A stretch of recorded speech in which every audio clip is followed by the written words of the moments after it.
Hey, what's up, Dream Team family? Welcome to week 2 of being a culture carrier.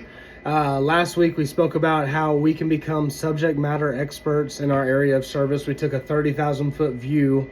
And last week I just gave y'all some super practical steps. These things that we can keep doing. We don't have to stop just because that week is over. The first thing, search the scriptures, right? Find areas that talk about serving and serving others. Number 2, let's brainstorm some questions that you feel like you would need the answer to become an expert. And then number 3, let's get with those facilities guys. If you haven't done so yet, figure out a way that we can help them. This is our church. It's not up to them to pick up every piece of trash, to clean every window. We can help them with those things. So just keep doing those 3 things. I think we'll be blessed because of it. I think you'll be blessed because of it. Hey, our theme verse for this series is 1 Timothy 3:13.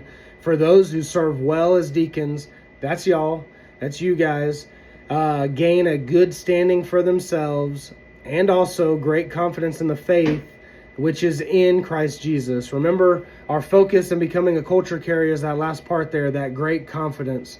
Together, and over the next several weeks, I hope we're building this confidence in each other. And we have to realize that we can gain more confidence in serving if we better understand our mission, our vision, and our values. So in the huddles, I asked, hey, does anybody know the mission of Life Point Church? And a lot of you did. In case you don't know it, it's leading people to be fully devoted followers of Jesus.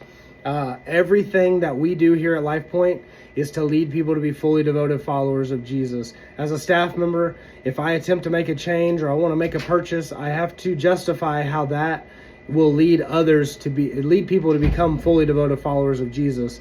Everything that happens here is for that mission. That is our why. And that's not just a Life Point thing. The Great Commission, Matthew 28:19, go therefore and make disciples of all nations. And we talked several weeks ago in the huddles, we talked about how it's all of our responsibility, right? It's not just Pastor Mike or just the pastors. It's everyone's responsibility to lead people to be fully devoted followers of Jesus. So that's our why. And over the next couple weeks, we're going to be looking at the how. Like, how do we accomplish that? Our vision here at Life Point is broken down into 4 simple steps. Know God, find freedom, discover purpose, and make a difference. Today, we're going to focus on the know God part of our vision. So what does that mean exactly? Know God, K-N-O-W, know God, is the Sunday experience for the lost. Can I tell you something? This ain't gonna be easy to hear for some of y'all. Sunday, it's not for you. It's not for me. It's not for you. Sundays are for the lost. Hey, that coffee that we brew hot and make sure everything is right and looks good, we don't do that for you. We don't do that to cater to your likings, unfortunately. I wish I could. I wish I could make the best coffee in the world for all of you, and it's the perfect roast for each of you. But that coffee is for that single dad who worked all night, who barely got his kids here, who's looking for something, doesn't even know what he's looking for, struggling to stay awake, has a hot cup of coffee, and now he's able to hear about Jesus, and he's able to give his life to Jesus, and he's able to change his life. He's able to let Jesus change him and his kid's life. That's why we brew coffee. That's why we have these systems in place. Now, don't get me wrong. Just because Sunday isn't for you doesn't mean that church isn't for you. That doesn't mean you can't get anything out of worship or giving or the sermon or the message. All those things are very important, and you should be in church every Sunday. You should be sitting in a service every Sunday, because if we all just stayed home or if we all just skipped the service and just hope that people would walk in and figure it all out on their own, there would be no way we would accomplish our mission, right? Knowing God is highly relational. That's why it's so important that we're there. Knowing God is highly relational. People see Jesus in us. That means we're held to a higher standard. So that means when it comes to simple things like a planning center request, if you plan on being there, you hit accept. If you don't plan on being there, you hit decline. You're not hurting anybody's feelings if you can't make it that Sunday. And I know things happen last minute, and I'm not talking about that, but if you're planning on serving that day, or you're planning on not being there, accept or decline one way or the other. And don't do that because Jeremy's counting on it, or Pastor Bo or Pastor Jeray's counting on that. Do it because someone who's lost is counting on you. The people who are walking in here are counting on you to either be here or not be here and have someone else here in your place. We have to think about those things. It means maybe, hey, we need to be a little more flexible. We need to serve a little more often.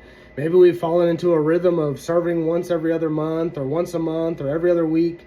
Maybe we just use these next couple months as our church grows, as it multiplies, as there's all this movement with Austin Peay and Tiny Town and all these exciting things. Hey, maybe this is an opportunity to let God stretch you. Let God use you in ways that you've never been used before.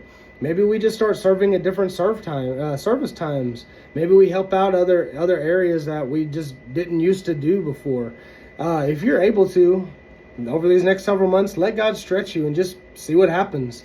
Because whether or not we get to lunch on time is far less important than reaching people for Jesus.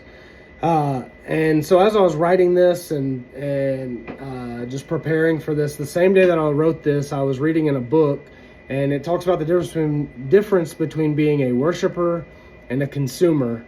And so I'm just going to read real quickly from this book. It's called Anything is Possible by Joby Martin. This book says, for a worshiper, it's all about Jesus. A consumer rolls up and he's like, I hope this church meets my needs. A worshiper says, I hope this church points me to the one who has already met all of my needs. A consumer comes in and says, is this a good band? A worshiper is saying, I just want a worship leader who points me to a good father. The consumer is the one who shows up saying, I'm looking for entertaining preaching and I want it to make me laugh. But a worshiper says, I'm praying for some cross-centered preaching to saturate my soul, because when it does, I can't help but be different. The consumer says, I hope this is fun for the kids. A worshiper says, I want to be a part of the faith family that helps equip me to disciple my kids. A consumer walks in and says, I just want to sit down and be comfortable. A worshiper shows up in a place just like this and asks, how can I go to the very ends of the earth and take the gospel? Why? Because it ain't about me.